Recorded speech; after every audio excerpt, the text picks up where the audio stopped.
Bonjour à tous, avec l'aide de Dieu, nous allons étudier le Rambam, les lois de Maaseh Korbanot, le 7e chapitre, Halacha Aleph. Dans ce chapitre, le Rambam va nous parler comment on fait les sacrifices expiatoires, ce sont les sacrifices expiatoires que leur viande est mangée par les Kohanim, ce sont les sacrifices expiatoires qui sont brûlés, ou que ce soit le sacrifice expiatoire animal, ou bien que ce soit le sacrifice expiatoire de l'oiseau. Mitzvat Aseh Lasot Achatot, que Mitzvat Alamuran Batorah. C'est un commandement positif de faire les sacrifices expiatoires conformément aux prescriptions mentionnées dans la Torah. C'est-à-dire que le Rambam compte une seule mitzvah pour tous les chataot, toutes sortes de sacrifices expiatoires. Le Rambam commence en demandant comment procède-t-on pour le sacrifice expiatoire qui est consommé par les Kohanim.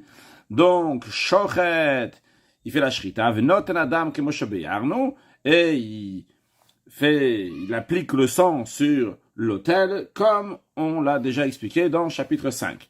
Puis après ça, au mafshit ota, il dépouille l'animal, au mafrisha et mourin, et il extrait les parties sacrificielles, donc ce qui doit être brûlé sur l'autel. Ou molchan, après les avoir extraits, il les sale, vezorkan al-gabe ha'ishim, et il les jette sur le feu qu'il y a sur l'autel. Lorsque il amène ces parties sacrificielles, donc les mourines, sur l'autel, s'il veut, il n'est pas obligé, s'il veut, ça lui convient plus, donc de le mettre dans un ustensile, noten, il peut le faire. Ou charbessara, le reste de la viande, de la chair, donc de ce sacrifice-là, holocauste, expiatoire, nechal, les zichechuna, il est mangé pour les Kohanim mâles. Halacha bet, keitzad maaseh chataot hanisrafot. Non, le Ram demande comment on procède à les sacrifices expiatoires que les restes sont brûlés, donc le sacrifice expiatoire, donc c'est pas mangé pour les Kohanim. Et comme le Ram nous avait déjà dit dans Perek Aleph, qu'il y a le Paraba Kol HaMitzvot, le par que Kohen Gadol l'amène B'Yom Kippourim, le Saïr Shel Yom Kippourim, Seir Avodah Zara, ou par Elam Davar Shel Tzibur, qui sont appelés donc Parim Anisrafim, donc Seirim Anisrafim, donc ces 5-là qui sont donc des Chataot Anisrafot, donc qui sont brûlés. Donc dans les cas, donc il y a des sacrifices expiatoires que les restes sont brûlés. Comment il fait? Donc après avoir fait la shrita et avoir aspergé le sang, après ça, Koran, il est déchire au Motsia et Mourim, et il fait sortir les parties sacrificielles. Venoten otam bakli, il les met dans un ustensile, donc comme on a dit avant, s'il le veut, au molchad, il les salve, zorkan al gabe ha'ishim, et il les jette sur le feu qu'il y a sur l'autel. Au motzi sheiritan, après les autres parties, donc ce ne sont pas les parties sacrificielles qui sont brûlées sur l'autel. Eh bien, le reste, ils amènent chutz la'ir à l'extérieur de la ville. Une fois que c'est à l'extérieur de la ville, on met natrin otam sham là-bas, on va les dépecer, les mettre en morceaux, que les nitria ola, comme on apprend l'Holocauste et on le partage en morceaux, comme on avait déjà appris dans Perikva, comment on partage donc un morceau à ola, qui est d'ailleurs comme le sacrifice de Tamid qui est tous les jours, qu'on le partage en plusieurs morceaux. Donc be'oran, par contre, quand on dépaisse, on le met en morceaux, on garde la peau aussi, on ne dépaisse pas la peau. Vesofin otam sham, on les brûle là-bas, bevet adeshen, dans le dépôt des cendres, comme on va apprendre dans la suite qu'il y a un endroit, donc il y a plusieurs endroits où on va brûler certaines choses. Un d'eux, c'est dans le Bet Hadesh, on verra un peu plus tard dans Halacha Dalet. Halacha Gimel, Shlosha Mekomot Lisreifa, il y avait 3 endroits qui étaient prévus donc pour brûler ce qui doit être brûlé à l'extérieur de l'autel, donc pas sur l'autel. Echad Betoch HaZara, un endroit, c'était dans la cour du temple, ou Besofim Psula Mugdashim, dans lequel on brûlait donc les parties donc des sacrifices qui sont Kodesh Kodashim, donc de haute sainteté, ou bien leurs parties sacrificielles qui sont disqualifiées, qu'on ne peut plus amener sur l'autel, ou bien qu'on ne peut plus manger. Donc vu que c'est quelque chose que de base, il a une gdusha, une sainteté particulière, Vemur et Kodashim Kalim, et les parties sacrificielles des sacrifices de moins de sainteté chez Nifsulo qui ont été disqualifiés, ou Parim ou Sirim Shachataot Anisrafot, et les taureaux et les boucs des sacrifices expiatoires qui sont brûlés, Yim Erabem Psoul, s'ils ont été disqualifiés, Ben Lifnezrika, que ce soit qu'ils ont été disqualifiés avant qu'on jettent leur sang, ben achazrika, ou bien qu'après qu'on a jeté leur sang, on les brûle dans la hazara, qui conchenitnu. Le Ram donne 3 options, comme par exemple s'ils sont devenus impurs, c'est la première manière qu'ils peuvent venir disqualifiés, ou chez Yatsuchut Hazar, ou bien qu'ils sont sortis à l'extérieur de la cour du temple alors qu'il ne le fallait pas, chez le Gazman Lalat, c'est alors que c'était pas encore le temps de les faire sortir, c'est-à-dire c'est pas arrivé le temps donc de les brûler, donc c'est avant qu'on jette le sang, uniquement après une fois qu'on brûle, qu'on jette le sang, à ce moment-là, on peut les faire sortir donc pour les brûler. Si on les a fait sortir avant, eh bien ils ont été disqualifiés. Ou bien troisième option, chez l'ana basar, ou l'anouamouim chez ou bien que la viande ou bien les parties sacrificielles ont passé la nuit, par cela ils ont été disqualifiés. Donc dans ces cas-là, on les brûle dans la hazara même. Halacha dalet. Vamakomashin, le deuxième endroit où on brûle les choses qu'on ne brûle pas sur l'autel, c'est Beharabait, sur le mont du temple. Ou Shmo Bira, cet endroit-là s'appelle Bira. Ou Bosof Imchata Otanissa Fatimera Bem Sul Achar Sheyatsu Minazara. On brûle les sacrifices expiatoires qui doivent être brûlés, donc leur destination, on devait les brûler de toutes les façons, mais l'endroit, on devait les brûler à la base, dans le troisième endroit que nous allons voir un peu dans la suite. Et si ils ont été disqualifiés une fois qu'ils sont sortis de la Hazara, et ils étaient sur le chemin d'aller être brûlés, et il y a quelque chose qui est arrivé qui les a disqualifiés, eh bien à ce moment-là, on va les brûler non pas dans le troisième endroit, donc à l'extérieur de Yerushalayim, mais dans ce deuxième endroit, dans le mont du temple. Comme acheté chez le troisième endroit, Chutz Yerushalayim, qui est à l'extérieur de Yerushalayim. Voanika Betadeshen, c'est appelé donc l'endroit donc du dépôt des cendres. C'est là-bas qu'on brûle les sacrifices expiatoires qui doivent être brûlés. Lorsqu'on les brûle, comme ils doivent être brûlés, lorsqu'il n'y a pas eu aucun défaut, il n'y a rien eu, que tout va bien, c'est normal, on doit les brûler, donc c'est l'endroit pour les brûler.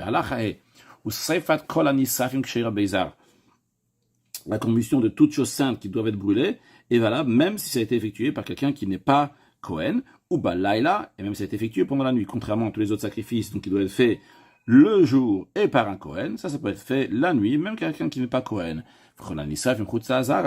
Encore une chose, la combustion de toutes choses qui doivent être brûlées à l'extérieur de la Zara, donc tous les bois sont cachers pour l'isrefatin pour les brûler, afilo bekash ou bigvava, même si c'est avec de la paille ou bien avec de la paille qui a été mélangée avec du fumier, Shenema, car il est dit al eitzim ba'esh, qui va les brûler donc sur du bois dans le feu. On apprend de esh mikol makom, n'importe quel bois. Pourquoi il est dit du bois? Les rotzietasid vetaremet, c'est pour exclure la chaux et la cendre chaude. Alachavav chatata of. Le Ram maintenant, après nous avoir expliqué donc comment on fait le khatat, le sacrifice expiatoire animal, donc qu'il soit mangé ou qu'il soit brûlé, il passe à chatata of, le sacrifice expiatoire, donc un oiseau. Ketzad aitanaset, donc comment on y procédait?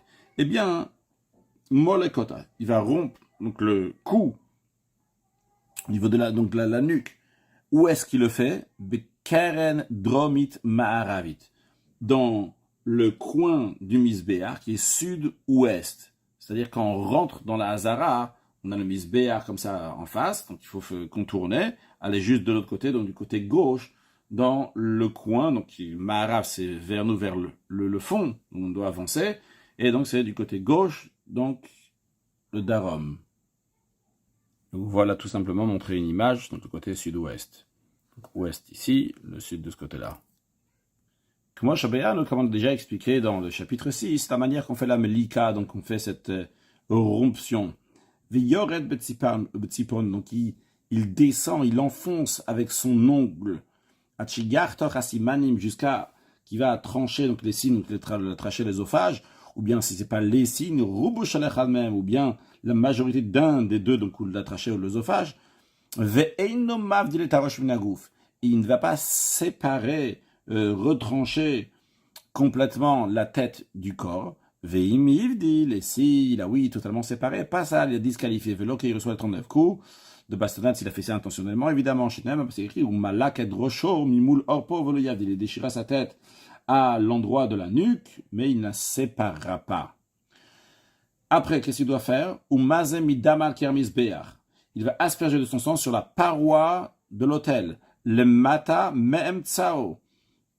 Donc, en dessous du milieu de la hauteur de l'autel.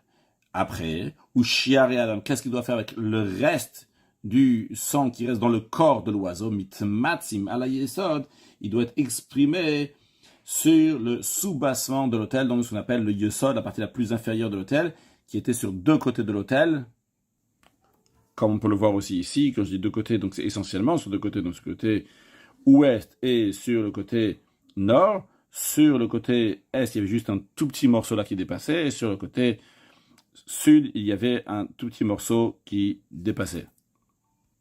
Donc ce que nous voyons, c'est du haut vers le bas, et ce que nous voyons donc qui dépasse ici, donc c'est le soubassement de l'autel, donc la partie la plus inférieure qui dépassait.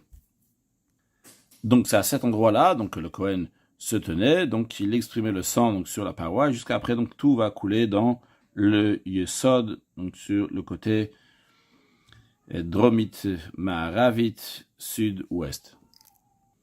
D'où on apprend que le reste du sang doit être exprimé là-bas, parce qu'il y a écrit, après qu'il va faire l'aspersion du sang sur la paroi de l'autel, il y a écrit, va nishar badam, ce qui reste du sang, il va l'exprimer sur le soubassement de l'autel. Mikla, on a dit de là, shanetina, al-kir, shashiyarim shelo, mitmatzim al yesod, que où est-ce qu'il va commencer à mettre le sang, le vehiza, asperger le sang, c'est sur la paroi duquel les restes du sang vont être exprimés sur l'autel. Donc on apprend de là, et que l'aspersion, elle est donc la partie inférieure de l'autel, et que les restes doivent être mis donc sur le soubassement de l'autel. De quel coin? Donc dans ce coin qui est ouest-sud. Zeu kira tarton, vezeu kira tarton, donc c'est la paroi donc inférieure, la partie inférieure donc qui est proche du soubassement de l'autel. Comme ça, de manière que quand on va exprimer le sang, il va descendre sur le soubassement. Halacha zayin, mitsui dam chatataof, l'expression du sang du sacrifice de l'oiseau expiatoire, mais akev, il est indispensable. Donc si la personne n'a pas fait ça, et si le Kohen n'a pas fait ça, il n'est pas quitte. Le sacrifice n'a pas été fait comme il fallait. Ve'en la misberba et la dama. Qu'est-ce que reçoit l'autel de ce sacrifice expiatoire d'oiseau? Uniquement le sang. V'har. Les autres morceaux de l'oiseau, nechal les irekona, il est mangé par les Kohanim mâles, qui psachat atabeima, comme la chair, la viande du sacrifice expiatoire de l'animal. La chachet. Keitzad ochez chatataov bishat melika. Comment le Kohen saisit, tient l'oiseau offert en expiatoire, au moment où il va faire la melika, il va le rompre. Alors la manière que le Ram va nous dire de faire, c'est cette manière-là. Ça, c'est une image donc il y a dans la Gemara Metifta. Nous avons donc une première opinion dans la Gemara, et après, comment c'est dit dans la Braïta. Le Rambam, il tranche comme c'est dans la Braïta. Mais on verra que le Ram nous dit que s'il a changé, il n'a pas fait comme c'est dans la Braïta, c'est aussi kasher. Mais donc, on va voir cette manière-là pour faciliter et comprendre cette manière-là. La différence entre cette manière et l'autre manière, c'est si, est-ce que l'oiseau, il est dans la main, ou bien il est sur le dos de la main. C'est-à-dire, ici, nous voyons ici l'oiseau dans la main de la personne. Les pieds de l'oiseau sont entre l'auriculaire et l'annulaire. L'auriculaire et l'annulaire. Les ailes de l'oiseau sont entre l'index et le majeur. Et ici, donc, il a le pouce, donc pour faire la melika, donc pour rompre l'oiseau par le cou. Avant de passer à l'image comme le Rambam nous présente les choses, juste à noter que ce soit dans cette image ou dans cette image-là, le Kohen, il attrape l'oiseau avec la main droite. D'après le Rambam, il attrape avec la main gauche et il rompt avec l'ongle de la main droite. En tout cas, dans les images ici, on voit avec la main droite. Comment le Rambam va nous dire, c'est de cette manière-là. Donc, il n'est pas à l'intérieur de la main, l'oiseau, mais il est sur le dos de la main. Mais le principe, c'est le même. C'est que les pattes, donc les pieds de l'oiseau sont entre l'auriculaire et l'annulaire, et les ailes sont entre le majeur et l'index, et il tire, comme ça, donc ça va passer jusqu'à que ça va arriver donc au-dessus de ses doigts, pour que ça va arriver jusqu'à niveau où il y a le pouce, là, pour que son pouce va rentrer. Donc encore une fois, cette image-là, on voit que c'est tout fait avec une seule main. D'après le Rambam, donc c'était fait avec deux mains. Donc maintenant sur le texte, donc il tient les deux pieds de l'oiseau entre ses deux doigts, donc entre l'auriculaire et l'annulaire, ou Shnegapea ben Shtet Beotav, et ses deux ailes entre ses deux doigts, entre le majeur et l'index, ou Moter Tzavara et Rochav Shtet Beotav, et il tire le cou de l'oiseau donc sur la largeur de ses deux doigts, donc le majeur et l'index, pour amener le coude de l'oiseau entre le pouce et l'index. Ou molek, et à ce moment-là, donc avec le pouce, il va faire la melika. Alors la source que d'après le Ram, c'est la main gauche, ça c'est dans le Pirusha Mishnayot, on n'est pas écrit clairement ici. Vezom et avodot kashot shebemigdash, et c'est un des travaux donc difficiles dans le temple, vu que faire rompre le cou de l'oiseau avec l'ongle sans couteau, c'est pas évident. Vemishina ve'achaz bechol makom. Alors on nous dit que si il a changé de la manière qu'on a dit, comme on a vu tout à l'heure dans les images, s'il a fait d'une autre manière, bechol makom, n'importe quelle manière, donc il a il a saisi l'oiseau d'une différente manière, du moment où il a fait la melika, il a rompu, et bien que shera c'est kasher, ala chated, bechol makom minamis beyar kasher melikata. En vérité, chaque endroit du misbéach, il peut faire la melika, cette romption, on va dire melika simplement. Donc cette melika, il peut la faire dans n'importe quel endroit du misbéach. Donc de tous les côtés, bien que nous avons dit avant qu'on le fait sur le côté ouest-sud de l'autel, s'il l'a fait dans n'importe quel autre endroit du misbéach, il a le droit de le faire. C'est juste que le khatrila, c'est cet endroit-là qu'il faut le faire. Ou bilbad, c'est ma condition, chez Yazé, Dam al Mata, même sa misbéach. Donc n'importe quel endroit où il va faire dans le misbéach, après lorsqu'il va asperger le sang, il va faire donc la partie inférieure de l'autel, donc ici on ne voit pas sur cette image, donc sur la partie inférieure de l'autel. Mise à Bechol Makom, Kshera, il a aspergé de son sang dans notre endroit du misbéach, c'est Kacher. Vehu, Shitel Mata, mais Atuna Nefesh, à condition qu'il va mettre en bas dans le coin ouest-sud, sud-ouest, il va mettre donc un peu du sang, ce qu'on appelle le sang de l'âme, donc c'est le sang qui coule juste après qu'on fait la shrita, juste après, donc il a fait la melika de l'oiseau. Halacha Yud, le Ram nous informe que Shloshat Varim aita ota keren dromit maravit meshameshet, que ce coin sud-ouest servait à 3 choses, alors en vérité à 6 choses, parce que meshameshet le mala, là-haut, sur l'autel, servait à 3 choses, Shloshalamata, et 3 choses, donc en bas de ce coin sud-ouest. Comment ça? Alors là, on commence à nous expliquer d'abord ceux qui avaient mis le mata d'en bas. Alors en ce qui concerne en bas, c'est quoi les 3 choses qu'elles servaient? Chatata of, qu'on faisait donc le sacrifice expiatoire de l'oiseau comme on vient de l'apprendre. Deuxièmement, Vehagashata menarot, la présentation des oblations. Donc on mettait l'oblation dans un clichard et dans un ustensile donc sacré du temple, et il faisait faire donc une hagasha, ça qui touche donc ce coin de l'autel, donc justement c'était le coin sud-ouest, et la partie inférieure. Et une 3e chose, où shiar et adam, le reste du sang shel holo des sacrifices holocauste, donc après qu'on a jeté le sang, donc il reste du sang du sacrifice holocauste, les sacrifices expiatoires, donc leur viande est mangée par les kohanim, v'ashamot ou shlamim, et les sacrifices de culpabilité et de paix chez Shofrim Dam Alea, qu'on jette le sang, sur ce coin-là sud-ouest, donc sur le Yesod, sur le sous-bassin, donc dans ce côté-là de sud-ouest.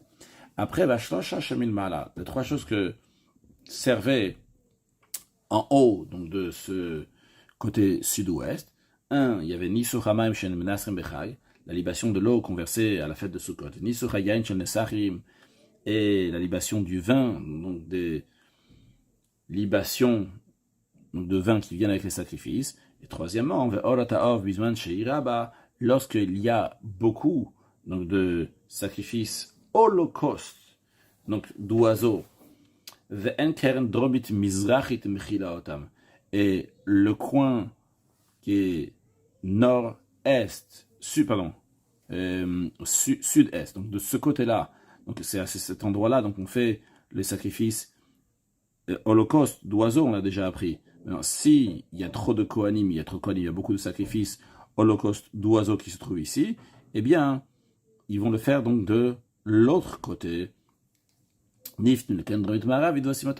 ils vont de ce côté-là, ils ont fait, mais ça c'est sur le haut du misbéach. Halacha Yudalef, le Rav nous dit, Kola Olim la Misbeach, que tous les Kohanim, donc quand ils montent sur le Misbeach, Olim der Yamin, ils montent donc du côté droit, ou Makifin, et ils font le tour, Veyordin, et ils descendent derrière soi, donc du côté gauche. Chutz, à l'expression, Mina Olel Echad Mishlosh Advarim Elu, à l'exception de ceux qui montent, donc trois choses qui sont mentionnées avant dans Halacha Yud. Quand ils font ces trois choses, donc la libation de l'eau, la libation du vin, et le sacrifice holocauste de l'oiseau, que eux, chez Olim Venifnim à la small, qu'ils vont directement donc du côté gauche, la Keren, qui vont donc à ce coin-là, donc qui est sud-ouest. Voici Mlartan, ils font ce qu'ils doivent faire, Vechozrin le Akev, et ils reviennent sur leur pas. Umpnema, Nifnim Lisma, pourquoi ces trois-là, pour l'eau, pour le vin et pour l'oiseau, ils vont directement à gauche, ils font pas le tour du côté droit. La raison est que pour qu'ils vont rencontrer, être donc du côté sud-ouest dès qu'ils arrivent. Pourquoi si ils vont faire le tour par la droite, si on allait à droite, qui font le tour de tout l'Otelachi, Agio, les Karen Drobit, jusqu'à qu'ils vont arriver au coin sud-ouest, il y a de quoi craindre, Shemaïta, Shenamaim, que peut-être l'eau, elle va avoir donc de la fumée du misbéach qui va rentrer, donc qui va s'attacher à cette eau, va yain, de même pour le vin. Donc ça va s'abîmer, l'odeur va pas être bonne. Bien que l'oiseau, il y a tellement de fumée, il va mourir avec la fumée du misbéach. C'est la raison pour laquelle ils vont directement à gauche, sur le côté sud-ouest. Les fichar, c'est la raison pour laquelle celui qui fait une libation d'eau, de vin, quand il fait le tour dans le misbéach, il faut qu'il n'y ait rien du tout. Il prend rien dans ses mains. Donc il va aller donc du côté droit. Il va commencer donc du côté sud-est. Le Mizrahi Tzfonit, après il va aller du côté est-nord. Le Tzfonit Maravit, il va aller du côté nord-ouest. Puis le Maravit Dromit, après donc il arrive au Maravit Dromit au sud-ouest. Enfin il arrive là-bas donc au sud-ouest.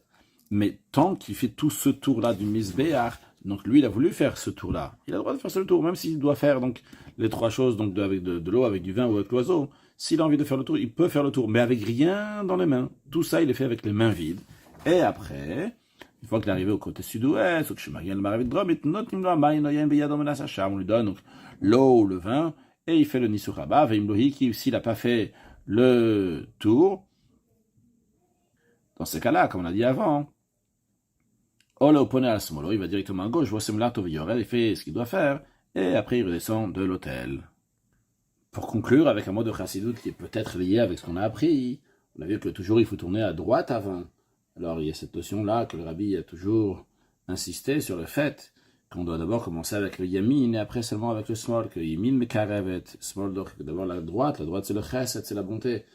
Évidemment, donc la bonté doit être avant donc la rigueur. En effet, on a vu que dans certains cas, des fois, il n'y a pas le choix, on va directement du côté gauche. Même ça, on peut contourner, on a vu du côté droit.